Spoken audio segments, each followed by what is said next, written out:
to Les Schwab Tire Center's Outdoor GPS, presented by Fisherman's Marine and Outdoor.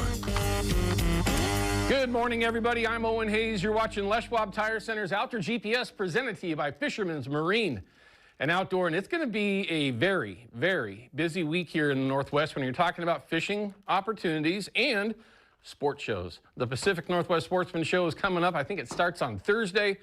We actually got a pretty good deal going on Thursday. We'll talk about that here in just a little bit. But today we're going to talk about a couple of different things, and oddly enough, we're going to include a little bit of Springer talk, but we'll get to that in a second as well. If you'd like to call us up and ask any questions, maybe you got some reports that you want to throw out there, or any info or gripes that you might want to throw out there, call us up on the hotline that's right here, 503-548-6777. Questions, comments, reports, give us a call, and if you're live out there somewhere, you go to the front of the line, so don't be shy. Special guests, though, a couple of them this morning. First one, Bob Kratzer. He's the owner of Angler's Guide Service. He's actually up north somewhere, up north of me, if you know where I'm at. He's actually out this morning chasing some steelhead with clients. We'll find out how things have been for him. It's been...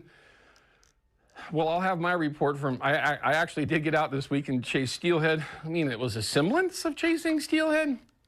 But we'll talk about that this upcoming segment. But we'll find out how things have been for him. It's obviously a very interesting winter steelhead season right now with very little water in most systems, if not all of them. But again, Bob's one of the best at it, and we'll see how things are going for him this morning, real time, here in just a little bit. Then, special guest in studio, and we don't get him in here anywhere near enough for a number of reasons, but we've got Shane Magnuson from Yakima Bait, also owner-operator of Upper Columbia Guide Service. You know that boat with the white motor that you don't want to follow around? I say that all the time because it's true. But anyway, we're going to talk about a number of different things, Yakima Bait. Now, of course, you got the Sportsman Show that's coming up, and they're introducing a couple of their newest baits. Now, you already know that their cut plug that Shane is very, very much involved with has been out now for, what, 2 years? For 2 seasons now, and has become extremely popular for a reason. Well, they came out with a couple of new sizes, and I think for all the folks that love to chase kokanee, number one, you're going to absolutely love it. But I think we've proven over the last handful of years that those little kokanee baits are also very, very effective on spring Chinook and summer Chinook and fall Chinook, if you got water. But that'll be a topic going throughout 2026, apparently. But we're going to go ahead and at least show you a couple of the new sizes and some of the color patterns that they are. And I already have a little bit of a plan for their newest, one of their newest launches, the 3.5 cut plug. Could be very interesting for springers on some of the shelves that we like to fish, but if you know, you know. But we'll talk about that going forward when we do talk a little bit more about spring Chinook, which oddly enough, like I said, today we'll talk a little bit about that, and of course some steelhead stuff. Also, we got the deal of the week from Fisherman's Marine as well. Upcoming segment, we'll have river levels, which are very discouraging currently, but we do have some changes that are coming. We don't have Peyton this morning, so Steve, you don't have to go anywhere, bud. We're gonna go ahead and have all that info for you. But we're gonna talk about some of these river levels and what we can expect post tomorrow, post Super Bowl Sunday. We do have a little bit of light at the end of the tunnel. Unfortunately, it's a pretty small tunnel, but we'll get there later on in the show. Does look like, though, we have, holy crap, we got a bunch of phone calls that are coming in. Let's take the live report first. Ryan, are you with me, bud? Looks like we got Brian. Brian, over in Tillamook with a live report. You're already done this morning? Yeah, Jason and I are tagged out. Hey, that's okay, man. You don't have to make a whole day of it, for crying out loud. Just go get it done and move on. What was the magic baits for you this morning? Sweet Cherry 12 millimeter bead and Charisse, another one. Okay. 12 millimeter. Okay. The water right now is absolutely dead clear. Yes, I wouldn't doubt that at all. But we've got about a quarter-inch of rain, and it's still raining. It's going to come up. Now, there are fresh fish available. One of the fish I got this morning had sea lice on it. Oh, very good. So we are getting a fresh push.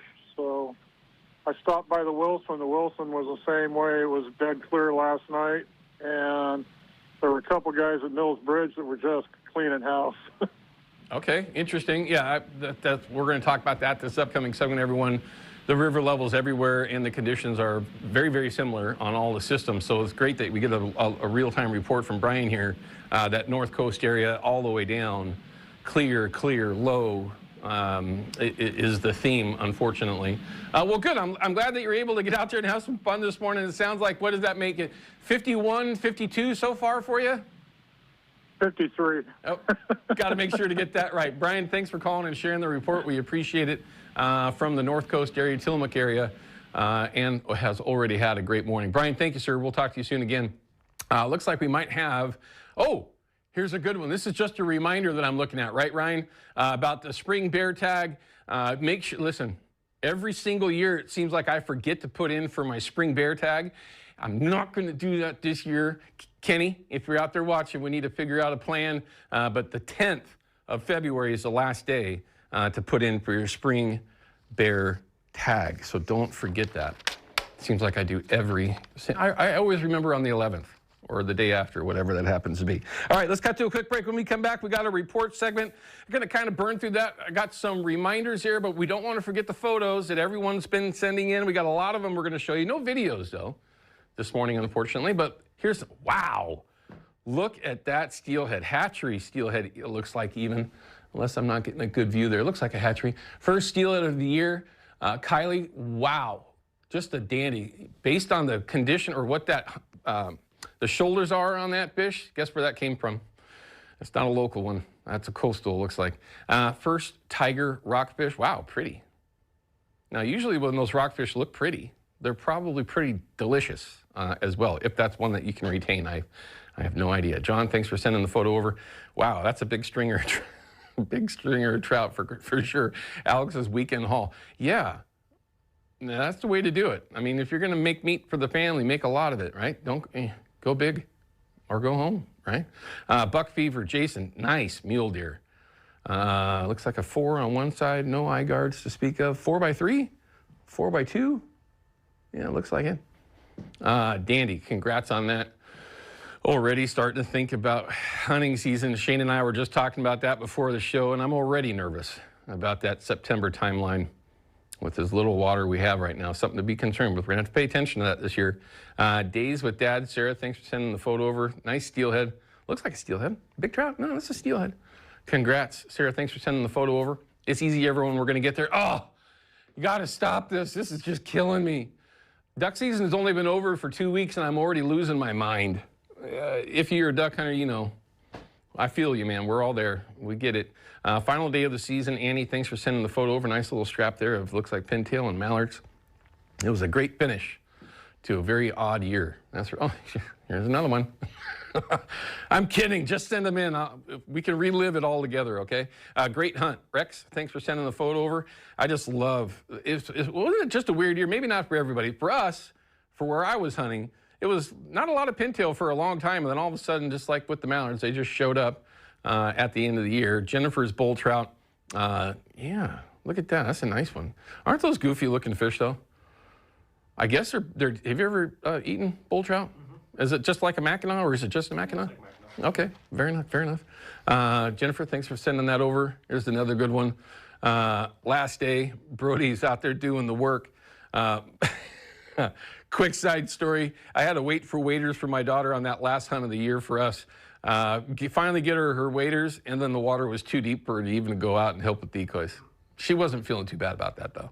But it was nice to get her out there. Another one, last day hunt. Look at that. That's pretty. Big water. Very, very cool. Barnacle Bill sent that over. Nice photo. Fox 12 app, everyone. It's free. Find it on your app store or wherever it is you find those things and download it. And when you do so, follow along with Outdoor GPS on our app and, of course, KPTV and KPDX. All right.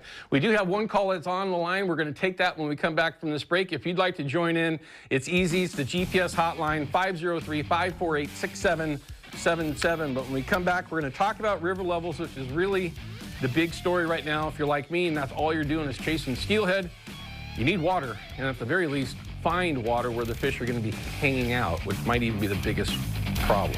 We'll be back with that in just